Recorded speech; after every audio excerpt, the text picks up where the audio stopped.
এই গল্পটা মহেন্দ্র আমলার।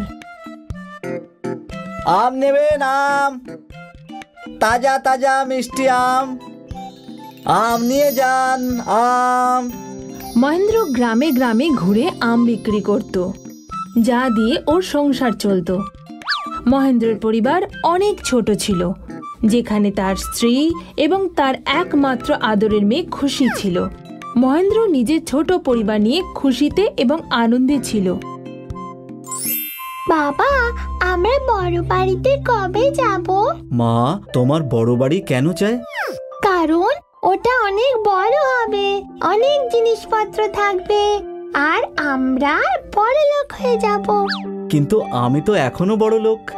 কিন্তু মা তো বলে আমরা খুব গরিব, আমাদের কাছে বড় বাড়ি নেই, বেশি জামা কাপড় নেই, আর মায়ের কাছে কিছু সোনা দানাও নেই। মানুষকে বড় লোক তার টাকা পয়সা দেখে নয়, যেভাবে বাঁচে তার ওপর নির্ভর করে সবকিছু। আচ্ছা বলো, তুমি পেট ভর্তি করে খাবার পাও তো? হ্যাঁ। আমি তোমাকে জামা কাপড় আর খেলনাও কিনে দিই তো? হ্যাঁ। তুমি স্কুলেও তো যাও? হ্যাঁ বাবা। তো ব্যাস, এর মানে আমরা বড় লোক। আমাদের কাছে দরকারের যাবতীয় সুখ স্বাচ্ছন্দ্য আছে, আর সব থেকে বড় ব্যাপার, আমার কাছে দামি জিনিস আছে। কি জিনিস বাবা? তুমি, আমার ছোট্ট পরি মেয়ে। মহেন্দ্র নিজের মেয়েকে পরি বলতে লাগলো আর খুব জোরে জোরে হাসতে লাগলো। বাচ্চাটাকে তো তুমি খুব ভালো করেই বুঝিয়ে দিলে, আমাকে কি করে বোঝাবে? এখন তাকে কেউ কিভাবে বোঝায় যে নিজেই বুঝতে চায় না? হ্যাঁ হ্যাঁ, তুমি জানো তো সবার ভগবান, তোমাকে তো সবার কথাই চিন্তা করতে হবে, গরিবদের, বাচ্চাদের, কিন্তু আমাদের ভবিষ্যতে চিন্তা করবে কে?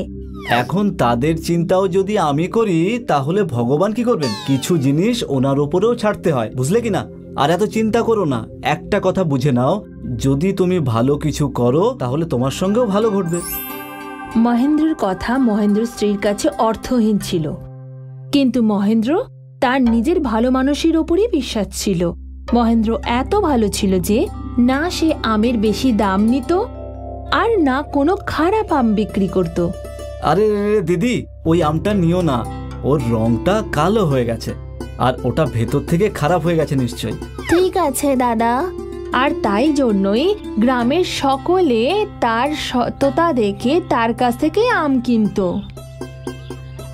সবসময় বাচ্চারা মহেন্দ্রের কাছে আসার চেষ্টা করত, কারণ বিনা পয়সায় আম দিত। সন্ধ্যের সময় যেসব আম বেঁচে যেত সেগুলো গরিবদের মধ্যে বিনা পয়সায় বিলিয়ে দিত। ভগবান তোমার মঙ্গল করুক, তুমি এত ভালো, তার জন্য আমাদের খালি পেটে শুতে হয় না। আমি আর কে মা, যা করার উপরওয়ালাই করছেন। গরিব লোকেরা মহেন্দ্রকে সব সময় আশীর্বাদ করত। একদিনের ঘটনা, মহেন্দ্র নিজের আমের গাড়ি নিয়ে বেরোলো। গরমের সময় ছিল আর তাপমাত্রা খুব বেশি ছিল।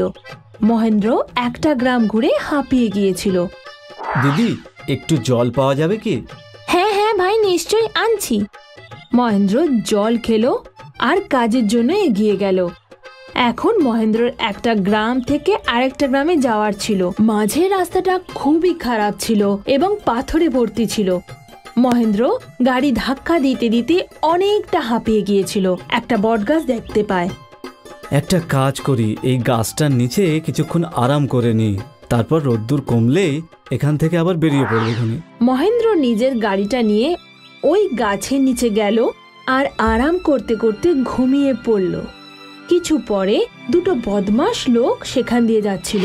আরে ওই দেখো, আরে বাপরে, একেই তো বলে খোলা সিন্ধুক। মনে হচ্ছে ওই আমওয়ালাটা অনেক গভীর ঘুম ঘুমাচ্ছে। আমাদের জন্য তো ভালোই না, আমাদের বেশি কষ্ট করতে হবে না। আস্তে আস্তে যাব আর ওই গাড়িটা নিয়ে নিজেদের সাথে পালিয়ে যাব। আর এখন কিছুদিনের জন্য আমাদের আর অন্য কোনো মুরগি খুঁজতে হবে না। কিন্তু ও যদি উঠে যায় তো কি, ও তো একলা আছে আর আমরা তো দুজন, সব কিছু সামলে নেব। চমন আর বিল্লু আমের গাড়ির সামনে গেল। চমন মহেন্দ্রের মুখের সামনে হাত ঘোরালো। এ তো গভীর ঘুম ঘুমাচ্ছে ভাই, চল তাহলে। চমন আর বিল্লু যখনই মহেন্দ্রের আমের গাড়িতে হাত দিল, সাথে সাথে বটগাছে যেন প্রাণ চলে আসলো। জাদুর বটগাছ নিজের শাখা প্রশাখা বাড়িয়ে দিল আর বিল্লু আর চমনকে হাওয়ায় তুলে নিল। আরে এটা কি হলো? বাঁচাও বাঁচাও বাঁচাও! ওদের চেঁচামেচিতে মহেন্দ্র ঘুম ভেঙে যায়। আরে এটা এটা কি করে হলো? এই দুটো বদমাশ তোমার আমের গাড়ি লুট করতে চাইছিল। আপনাকে ধন্যবাদ যে আপনি আমার গাড়ি বাঁচালেন। ভালো করলে ভালো অবশ্যই হবে, আর তোমার মতো ভালো লোকের সাথে সব সময় ভালো হওয়াই উচিত। আর যতদূর এই বদমাইশের কথা, আজকে ওদের শাস্তি নিশ্চয়ই পেতে হবে। জাদুর বটগাছটা চমন আর বিল্লুকে উঠিয়ে উঠিয়ে আছাড় মারলো। আরে আমাদের ক্ষমা করে দাও। আমরা এরকম আর কোনোদিন করব না। আরে আমাদের ছেড়ে দাও, আরে আমাদের ছেড়ে দাও। জাদুর বটগাছ ওদের কোনো কথাই শুনলো না আর দুজনকে বেশ ভালো করে মারতে লাগলো। তারপর মহেন্দ্র বটগাছকে ধন্যবাদ জানালো আর নিজের আমের গাড়ি নিয়ে চলে গেল। তো বাচ্চারা, এই গল্পটা আমাদের এটা শেখায় যে আমাদের সব সময় ভালো কাজ করা উচিত। চিল্লু নিজেদের উঠোনের গাছে চড়ে আম পাড়ছিল। এই নাও মা, এইটাও নাও, আর এইটাও নাও। আরে অনেক হয়ে গেছে বাবা, এবার নিচে আসো না। মা এক্ষুনি আসছি, আগে আরো কয়েকটা আম পেড়ে নি। চিল্লু অনেকগুলো আম পেড়ে নিল আর তারপর নিচে নেমে এলো। চিল্লু মনের আনন্দে আম খেতে লাগলো। মিষ্টি মিষ্টি আম খেয়ে ওর খুব আনন্দ হচ্ছিল।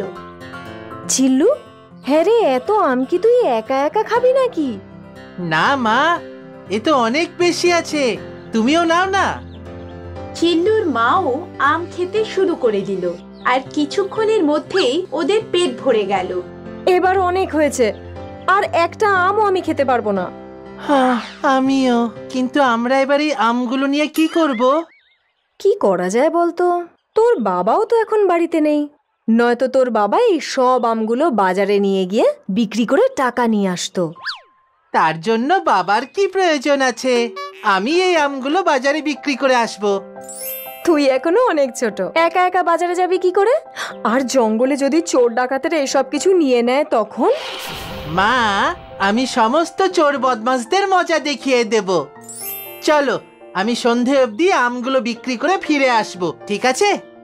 চঞ্চল চিল্লু আমের ঝুড়ি মাথায় নিয়ে বাজারের দিকে রওনা দিল। কিন্তু তার মায়ের কথা অনুযায়ী জঙ্গলে দুটো চোর বসেছিল। শুয়ে পড় আমার চোরের রাজা, শুয়ে পড়, বুঝলি? ধূর্ত লোক একটা। তুই আমাকে ধূর্ত বললি? তোর এত বড় সাহস! না না গুরু, আমি তো তোমার প্রশংসা করছিলাম। প্রশংসা করছিলিস না গালাগালি দিচ্ছিলিস? আরে গুরু, ওই দেখো তোমার শিকার এগিয়ে আসছে। চিল্লুকে নিজেদের দিকে আসতে দেখে মোটুরাম আর গাট্টু দাঁড়িয়ে পড়ল।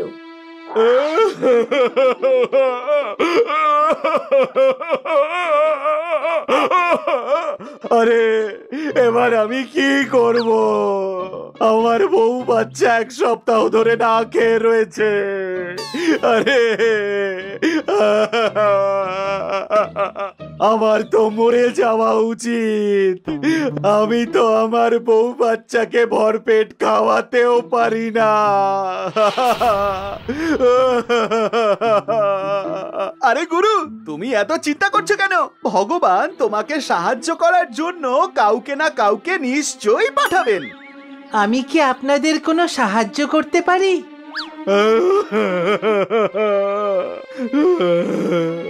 তুমি কি আমায় কয়েকটা আম দিতে পারো খাবার জন্য? চিল্লু খুব চালাক, ও একটু ভাবনা চিন্তা করলো। কাকু, আমি আপনাদের এর থেকেও বেশি সাহায্য করতে চাই।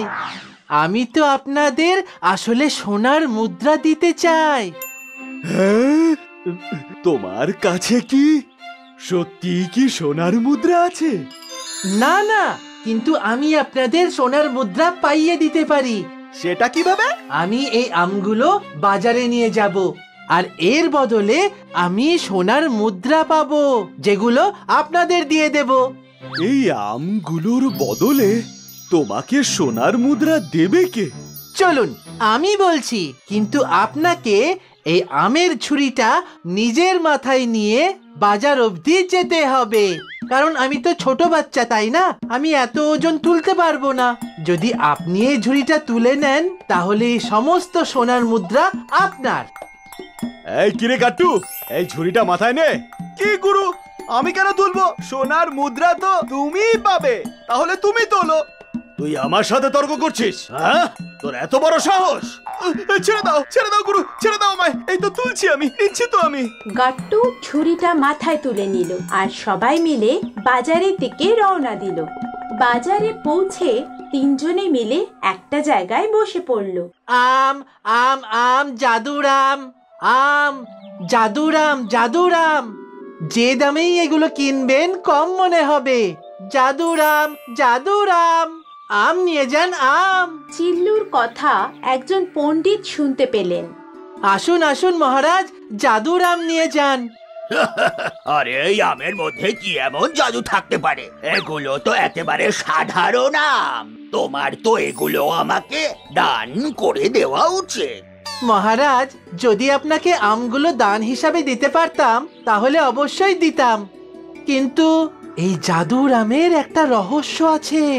এই আম গাছটা হঠাৎ একদিন মাটি ফুঁড়ে বেরিয়ে এলো, আর ওতে একসঙ্গে অনেক আম ধরেছিল। আর মহারাজ, আপনি জানেন, আমি এই আমগুলো 2 সপ্তাহ আগে পেরেছিলাম, কিন্তু এখনো এগুলো একদম টাটকা আছে।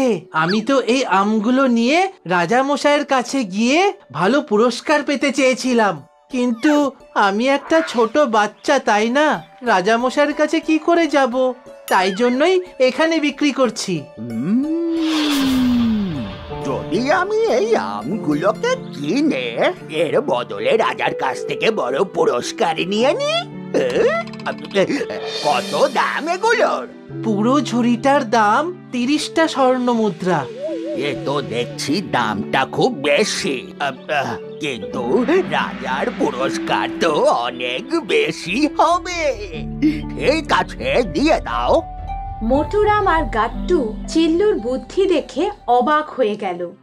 তারপর তিনজন মিলে সোনার মুদ্রা ভাগ করতে লাগলো। 10টা আমার, 10টা গাট্টুর, আর 10টা এই হলো তোমার। না না, আমার মুদ্রা চাই না। আমি তো আমার মুদ্রা তাকেই দেব যে সব থেকে বেশি শক্তিশালী হবে। তাহলে দাও, আমাকে দিয়ে দাও। গুরু, আমি তোমার থেকে অনেক বেশি শক্তিশালী। আচ্ছা, তাহলে এই নে। দুজন চোর নিজেদের মধ্যে লড়াই করতে লাগলো, আর চালাক চিল্লু সব সোনার মুদ্রা নিয়ে সেখান থেকে পালিয়ে গেল।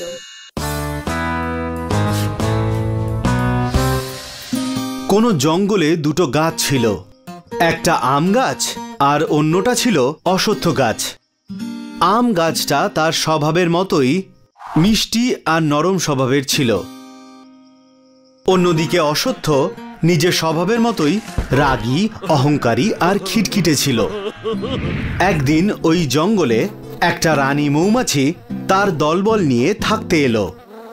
অশ্বত্থ গাছকে দেখে রানী খুশি হয়ে তার সঙ্গী সাথীদের বলল, এই গাছটা অনেক বড় আর ঘন, আমরা এই গাছের সাথে ওর ডালে চাক বানানোর কথা বলি। হো গাছ দাদা, আমি আমার সঙ্গীদের সাথে চাক বানানোর জায়গা খুঁজছি। আমরা কি আপনার ডালের ওপর আমাদের চাক বানাতে পারি? না, কেউ আমার উপর রাজত্ব করুক বা আমার উপর ঘর বাঁধুক, এটা আমার পছন্দ না। তুমি তোমার ঠিকানা অন্য কোথাও খোঁজো, যাও এখান থেকে। অশ্বত্থ গাছের এই ব্যবহারে রানী মৌমাছি উদাস হয়ে গেল। তখন আম গাছ রানী মৌমাছিকে নিজের কাছে ডাকলো আর বলল, রানী মৌমাছি, তুমি তোমার সাথীদের নিয়ে এইখানে এসো আর আমার ডালে চাক বাঁধো। তোমাদের কাজে লাগলে আমি খুব খুশি হব। ধন্যবাদ আম ভাই, আপনার স্বভাব আপনার ফলের মতোই মিষ্টি। এইভাবে রানী মৌমাছি আম গাছে চাক বানিয়ে থাকতে শুরু করলো। একদিন জঙ্গলে দুটো কাঠুরিয়া কাঠ কাটতে এলো। দুজনেই আমের গাছকে দেখে খুবই খুশি হলো আর বলতে শুরু করলো, আরে গাছটা তো ভীষণ বড়, এর কাঠ যদি কেটে আমরা বিক্রি করি তাহলে আমরা দ্বিগুণ টাকা পাবো। তা তো ঠিকই, চলো এটাকেই কেটে ফেলি। দুজন কাঠুরিয়া গাছ কাটার জন্য গাছের কাছে এলো। তো ওরা ওখানে মৌমাছিদের চাক দেখতে পেল। আরে এই গাছে তো মৌমাছিদের চাক রয়েছে, যদি আমরা এই গাছের কাছেও যাই তাহলে মৌমাছিরা আমাদের কামড়াবে। ওই দেখো সামনে আরো বড় একটা গাছ, যেটা এই গাছের চেয়েও বেশি ঘন। চলো আমরা ওটাকেই কাটি। হ্যাঁ হ্যাঁ চলো। দুজন কাঠুরিয়া মৌমাছিদের ভয়ে অশ্বত্থ গাছ কাটতে শুরু করলো। এই গাছ তো ভীষণই মোটা, এর দামও আমরা অনেক বেশি পাবো। হ্যাঁ, আর এতে কোনো মৌমাছিও তো নেই। নাও এবার এটাকে আমরা তাড়াতাড়ি কেটে ফেলি।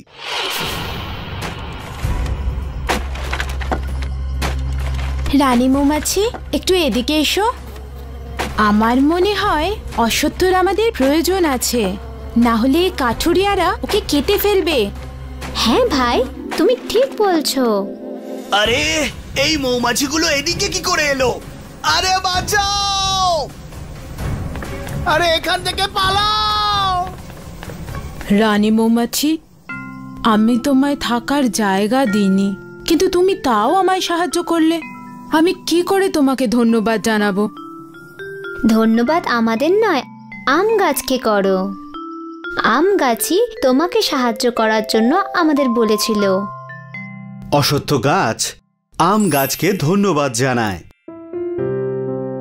সেই জন্যই তো বলে, কেউ যদি তোমার সঙ্গে খারাপ করে তার মানে এই নয় যে তুমিও তার সাথে খারাপ করবে। কেশব আর গঙ্গার বিয়ে 6 বছর হয়ে গেছে, কিন্তু এখনো তাদের দুজনের বনিবনা হলো না। আর এর কারণ হলো কেশবের মদ্যপান। কেশব রোজ মাতাল হয়ে টলতে টলতে বাড়ি ফিরত। আরে গঙ্গা, তাড়াতাড়ি খেতে দে রে। কতবার বলেছি তোমাকে মদ খেয়ে বাড়িতে ফিরবে না তুমি। আরে এটা আমার বাড়ি, তুই কে আমাকে বাড়িতে ঢুকতে বাধা দেবার? হ্যাঁ, আমি তোমার স্ত্রী, আর এটা তোমার ছেলে সৌরভ। সৌরভ তোমাকে খুব ভয় পায়, অন্তত এর জন্য তো মদ খাওয়া ছেড়ে দাও। এ তো আমার ছেলে, আমাকে ভয় পাবে কেন? তুই উল্টো পাল্টা কিছু বলবি না। সৌরভ, এই সৌরভ। সৌরভ তার বাবাকে দেখে ভয় পেয়ে ভেতরের ঘরে পালিয়ে যায়। তুই আমার ছেলেকে ভীতু বানিয়ে দিয়েছিস। তারপর মাতাল অবস্থায় কেশব গঙ্গাকে মারতে লাগলো। ছেড়ে দাও। এ তো রোজের ঘটনা। কেশব রোজ মদ খেয়ে ফিরতো আর মাতাল হয়ে নিজের স্ত্রীকে মারত। কেশবের ছেলে সৌরভ তাকে খুব ভয় পেত আর প্রায় সময় কোনো কোনায় গিয়ে লুকিয়ে পড়ত। একদিনের ঘটনা, গঙ্গা ঠিক করলো যে সে প্রতিদিনের কেশবের এই মাতলামো থেকে আজ মুক্তি নিয়েই ছাড়বে। এই কারণে গঙ্গা তার বাবা মধুকর রাওকে বাড়িতে ডাকলো। বাবা, এ তো রোজের ঘটনা। ও তো রোজ মদ খেয়ে বাড়ি ফেরে আর আমাকে মারধর করে। এখন সৌরভও তার বাবাকে খুব ভয় পায়। তুই চিন্তা করিস না, আমি জামাইয়ের সাথে কথা বলবো। বাবা মেয়ে কেশবের বাড়ি ফেরার জন্য অপেক্ষা করতে লাগলো। কিছুক্ষণ পর কেশব এলো আর ও মাতাল হয়ে টলতে লাগলো। এই গঙ্গা, আরে শ্বশুর মশাই, আপনি কখন এলেন? গঙ্গা, তোমার বাবার খেয়াল রাখো, ওনাকে ভালো মন্দ খাওয়াও দাওয়াও। আমি খাওয়া দাওয়া করতে আসিনি, আমি তো তোমার সঙ্গে কথা বলতে এসেছি। জামাইবাবু, আমার সঙ্গে কথা বলবে? কি ব্যাপারে? তোমার রোজ যেই মন্দ খাওয়ার ব্যাপারে। জামাই বাবা, তুমি তো বুঝদার মানুষ, বুঝতেই তো পারছো তোমার এই মদের নেশার জন্য তোমার পরিবারের অবস্থা খারাপ হয়ে যাচ্ছে। তোমার ছেলেও তো তোমাকে ভয় পায়। ঠিক আছে শ্বশুরমশাই, এটা আমার ব্যাপার, আপনার এ নিয়ে কিছু বলার কোনো দরকার নেই। আমি আমার মেয়ে আর নাতনির ভালোর জন্য এটা বলতেই পারি। ও আপনার মেয়ে ছিল, কিন্তু এখন আমার বউ। আমি ওকে যেমন রাখবো, যেখানে রাখবো তেমনই থাকবে। চাইলে আমি ওকে মারবো, পিটবো, যা খুশি করবো। না জামাই বাবা, তুমি ভুল বলছো। ও এখন আমার মেয়ে। আমি ওকে তোমার কাছে মার খাওয়ার জন্য পাঠাইনি। তাহলে নিয়ে যাও তোমার মেয়েকে তোমার সাথে। আমিও দেখবো কত দিন রাখতে পারো। চল মা, এই জামাইয়ের সঙ্গে কথা বলা বেকার। কিন্তু সৌরভ, মা আমি তোমার সাথেই থাকবো। হ্যাঁ, তুইও চলে যা, মায়ের আঁচল ধরা ছেলে। চলো গঙ্গা, এখানে থাকার কোনো রকম দরকার নেই। ঠিক আছে। গঙ্গা আর সৌরভ মধুকরের সাথে চলে গেল। মধুকর রাও গ্রামে থাকতো। ওনার আমের বাগান ছিল। দাদু, এতগুলো আম, এইসব তো আমি খাবো। হ্যাঁ হ্যাঁ, খেয়ে নিও। এসব তো আমি তোর জন্যই করেছি সোনা, চল খেয়ে নিস। সৌরভ দাদুর বাড়ি পৌঁছে খুব খুশি হলো, কিন্তু গঙ্গা চিন্তিত ছিল। ও খরচার কথা ভাবছিল। বাবা, আমি এখানে চলে তো এলাম, কিন্তু এতে তোমার খরচা তো বেড়ে যাবে। এই আম বিক্রি করে যেরকম করে তোমার সংসার চলছিল, কিন্তু এখন আমরা দুজনের বোঝও তোমার উপরে। এখন কি করে চলবে? এত ভাবিস না গঙ্গা মা, ও উপরওয়ালা আছে তো, কোনো না কোনো পথ অবশ্যই বের করবেন। আমি খুশি যে তোকে ওই মাতালের সাথে আর থাকতে হচ্ছে না। ভগবান সব ঠিক করে দেবেন। ঠিক আছে। গঙ্গা ঘরের সব কাজ সামলে নিল। এখন মধুকর রাও তার পুরো সময় আম বাগানেই থাকতো আর নাতির সঙ্গে গল্প করত। দাদু, ওই গাছটা তুমি কবে লাগিয়েছো? ওই গাছটা যখন তোর মা তোর বয়সে ছিল তখন। বাপ রে, আর ওই সব থেকে বড় গাছটা? ওটা আমি লাগাইনি, ওটা আমার বাবা লাগিয়েছিল আমারও জন্মের আগে। মানে ওটা তোমার থেকেও বড়? তখনই গঙ্গা সবার জন্য চা আর জল খাবার নিয়ে এলো। এবার অনেক হয়েছে তোমাদের, এবার জল খাবারটা খেয়ে নাও। আরে গঙ্গা, কতদিন হয়ে গেছে তোর হাতে সুস্বাদু চাটনি খাইনি। দেখ, আমও কাঁচা, চাটনি পেলে খুব ভালো লাগতো। ঠিক আছে বাবা, আজ বানাবো, সন্ধেবেলায় নিয়ে আসবো। আরে বাহ। মধুকর আর সৌরভ চা জল খাবার খেতে লাগলো। গঙ্গা মশলা দিয়ে আমের চাটনি বানাতে শুরু করে দিল। কিছুক্ষণের মধ্যেই ওর চাটনি তৈরি হয়ে গেল। এখন চাটনি তৈরি। গঙ্গা চাটনি নিয়ে বাগানে ফিরল। ওখানে মধুকরের দুজন বন্ধুও ছিল। বাবা, চাটনি তৈরি হয়ে গেছে। আরে বাহ, এদের দুজনকেও দাও। ঠিক আছে বাবা। গঙ্গা দুটো আম কাটলো আর তার উপর চাটনি লাগিয়ে দিল আর সবাইকে দিল। সবাই কাঁচা আমের স্বাদ পেতেই, আরে বাহ, এটা তো খুবই ভালো, খুব মশলাদার।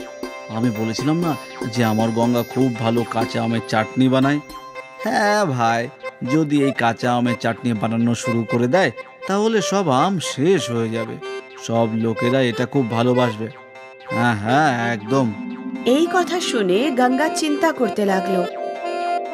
এমনিতেও আমি খরচার কথা ভাবছিলাম, এখন যদি কাঁচা আম বিক্রি করি তাহলে খরচার চিন্তা তো মিটেই যাবে।